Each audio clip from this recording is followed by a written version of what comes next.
Welcome, everybody.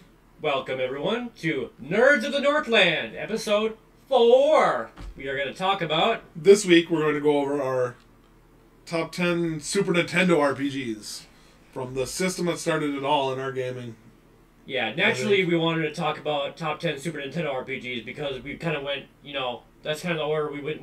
We're kind of doing whatever we want with each episode, but we're going to do that for today. And I just want to say that as a game designer, the Super Nintendo RPGs mean a lot to me, and I know a lot of you too, as far as being a gamer, player, or game designer yourself. You can pick up a lot of skills from Breath of Fire, Chrono Trigger, Earthbound.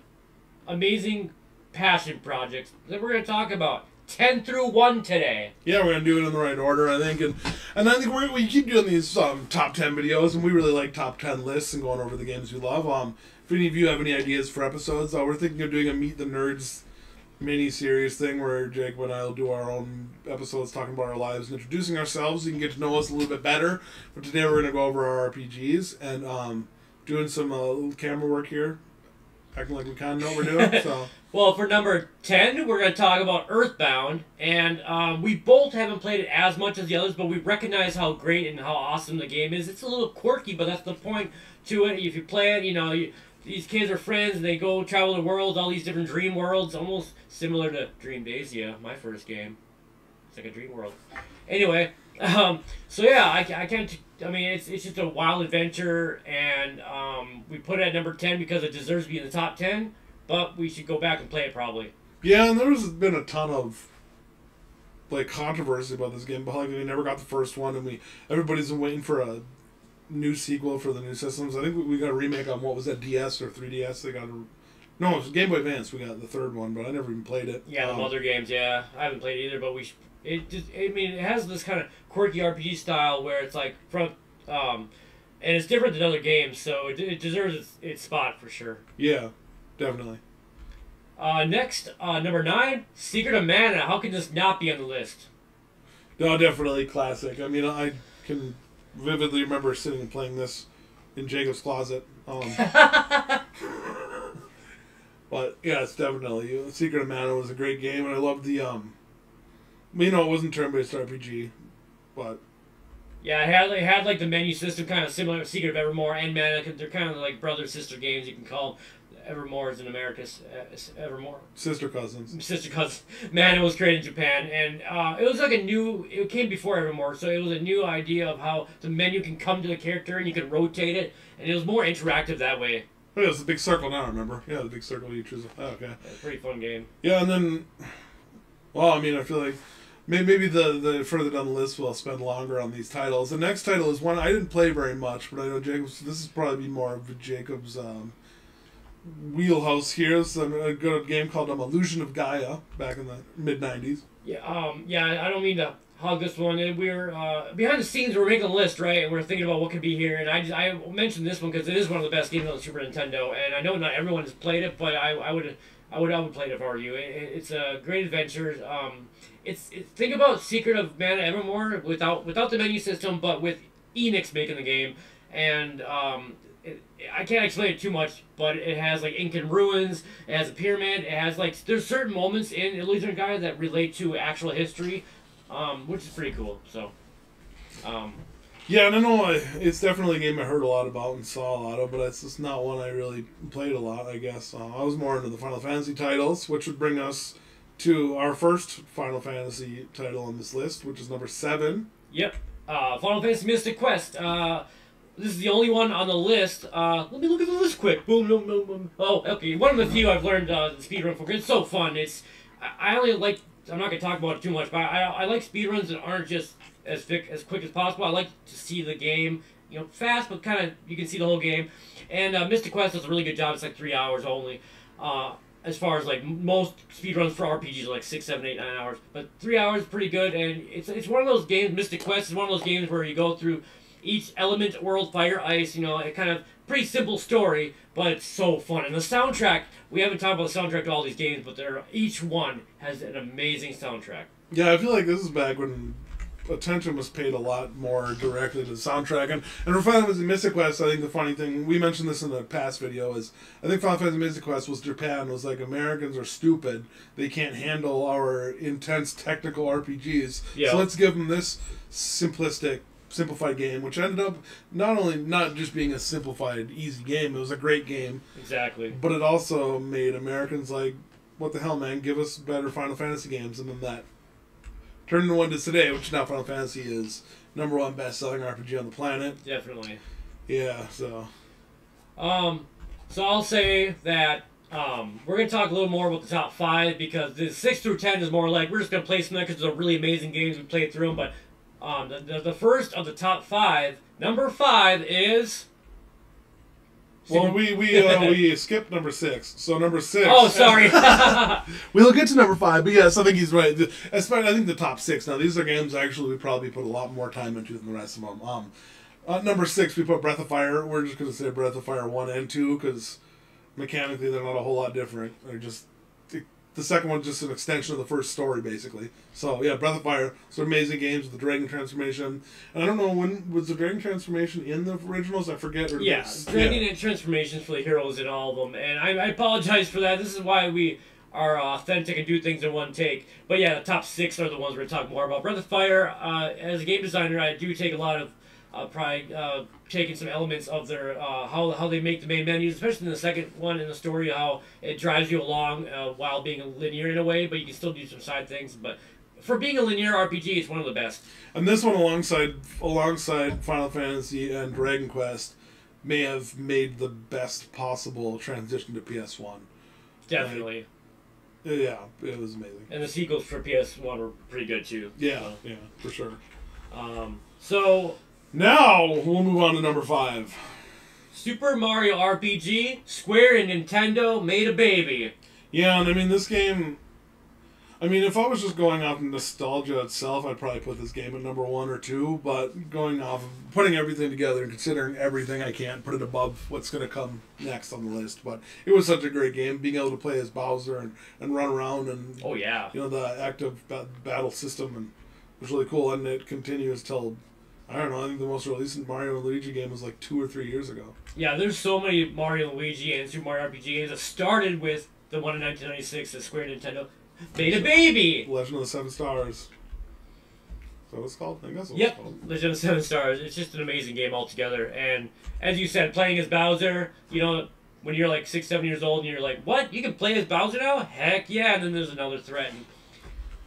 And Smithies are a bitch. Yep. So yeah, I guess we can go to number 4, which is Secret of Evermore.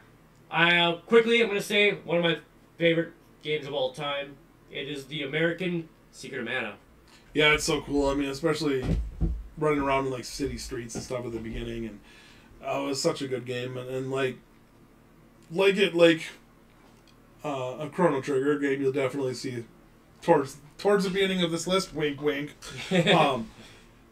The like, I don't know if you can call it steampunk, but the mixing of like medieval settings, and it really was an immersive game, especially for Super Nintendo. It's crazy to think like these 16-bit blocky sprites could engage you so much in the game. Yeah, definitely. Yeah. Evermore, going from each era, as he said, you know, there's some medieval stuff, there's some forests, there's some swamps. I mean, it covers a lot of cool areas, I would say, and it has that same menu system as Evermore, where Secret of Mana. Yeah.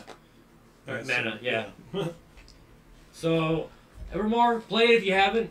It's amazing. And after the Japan with Mystic Quest, they're like, yeah, maybe Americans are actually cool and good. So they sent us they had a team in America make Evermore, and I think that's in history. I think that's really cool.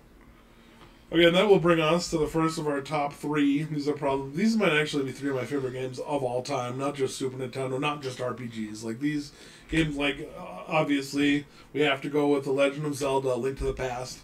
Like, I mean, just that opening scene, do-do-do-do, and the sword falls into the middle of this title, and oh, it was such a cool game. Right, gotta do it. I gotta be a hipster and show my shit every time. Yeah. It relates.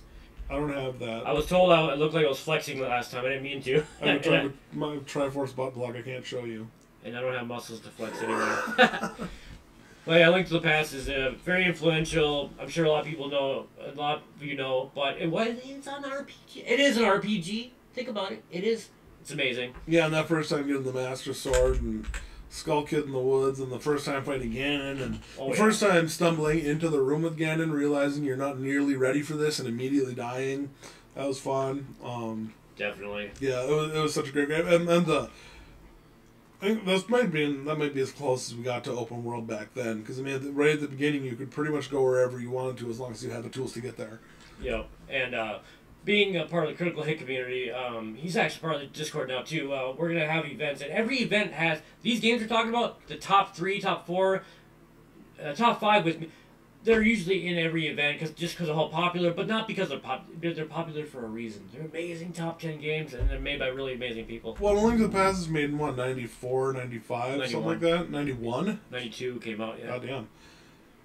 I think that didn't they just remake it in 3D? A Link Between Worlds. Yeah. A Link Between Worlds is on 3DS. I actually have it. It's a sequel that they made about 23 years later. It's great.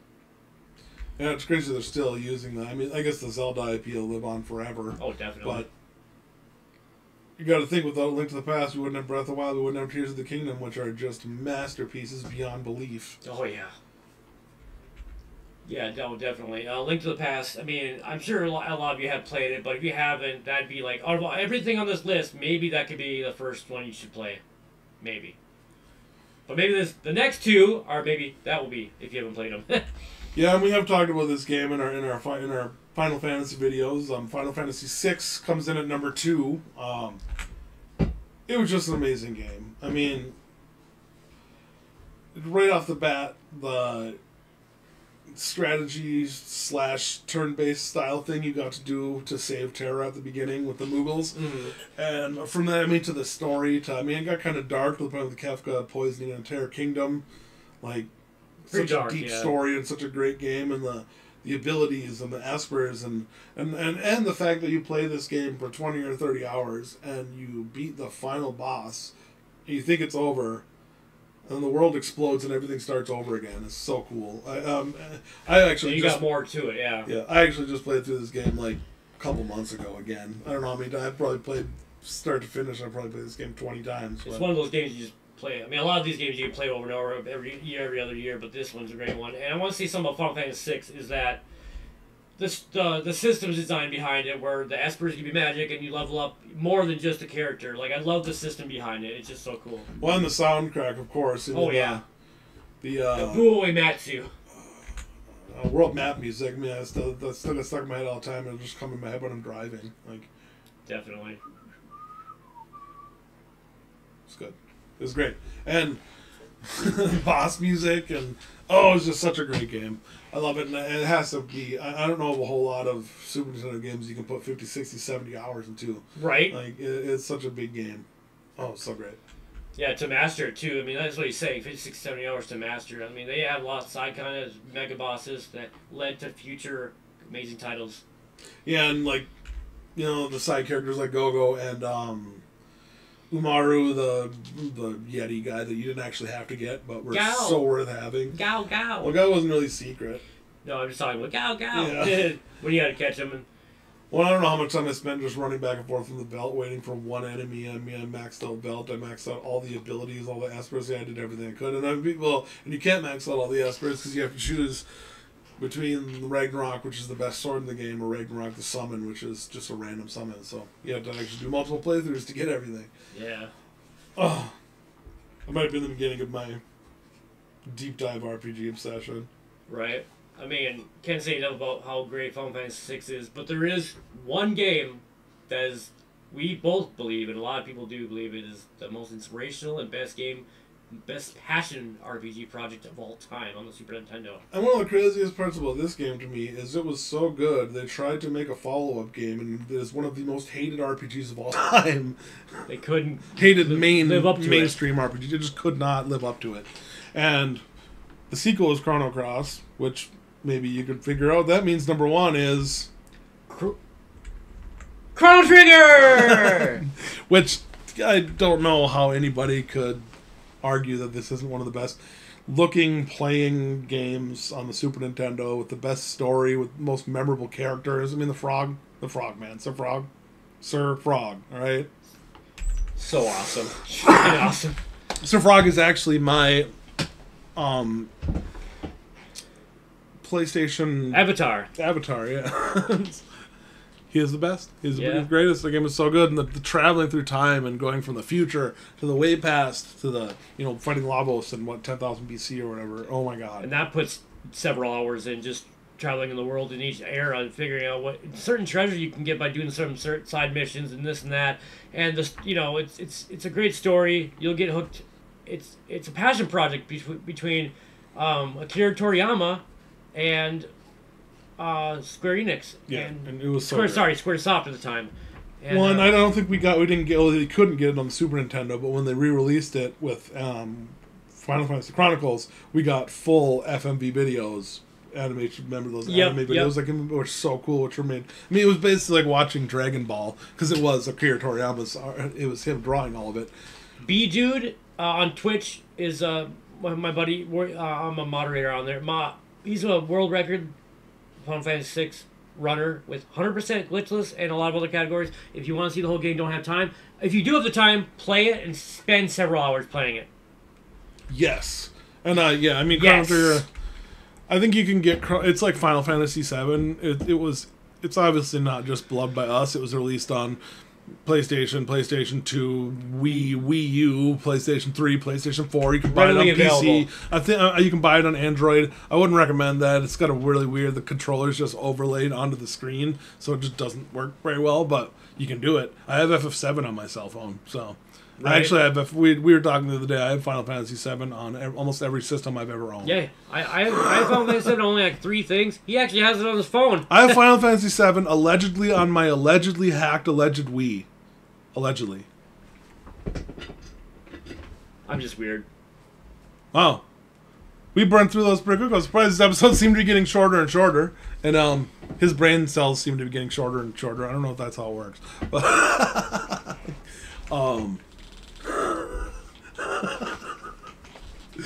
don't drug dudes, kids, or something like that. No. So the top 10, I'm going to reiterate. Number 10 is Earthbound. Number 9, Secret of Mana. Number 8, Illusion of Gaia. Number 7, Final Fantasy Mystic Quest. Number 6, Breath of Fire 1 and 2. Number 5, Super Mario RPG. Number 4, Secret of Evermore. Number 3, Legend of Zelda: Link to the Past. Final Fantasy 3, 6 and future releases. Chrono Trigger! This is Chrono Trigger, of course.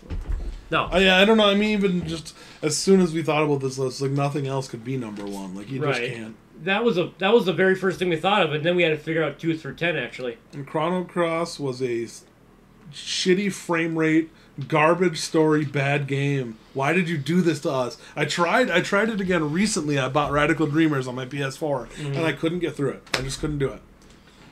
Just don't stop it. I didn't know you played Radical Dreamers. That's cool. Yeah. I mean, that you tried it. Yeah. Or maybe I played it on maybe it's on my Wii. I forget. It's on one of those systems back there. Yeah, Chrono Trigger is also on DS, and so for the future we might play use a music list, Pokemon list. There's so many different lists we can do, and not even lists. We can talk about ourselves. We can talk about other things. So yeah, I definitely think we're gonna do a Meet the Nerds episode. Eventually, I do want to get a capture card maybe and do a.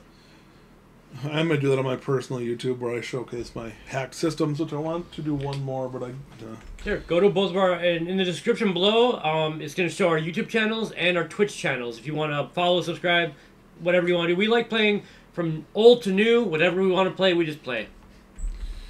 Yes, and you can find me on. I recently started. I'm gonna try to do it 5 days a week starting tonight. I'm just doing a Final Fantasy VII Remake stream at twitch.com/jmosier89. So come check me out there. And I'm Jacob LeRoux, game designer. Gonna release my game Dream Dazia in a week or 2, maybe 3 weeks at most on Steam. So find that at twitch.tv/CosmoRetro. CosmoRetro is my professional name everywhere. Sweet, and thank you very much. So this video is going to be a little shorter, so I'm going to try to do some more complicated editing work. So if it's bad, blame Jacob. But here's the thing, that yes, but we have 30 more seconds before it's 20 minutes. We cannot have it under 20 minutes. We cannot.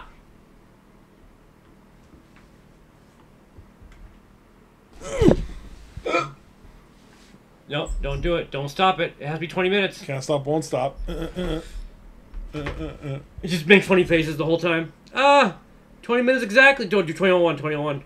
Anyways, have a good night. Have a good day. See you later. See you next week. Thanks, everybody. Free Diddy.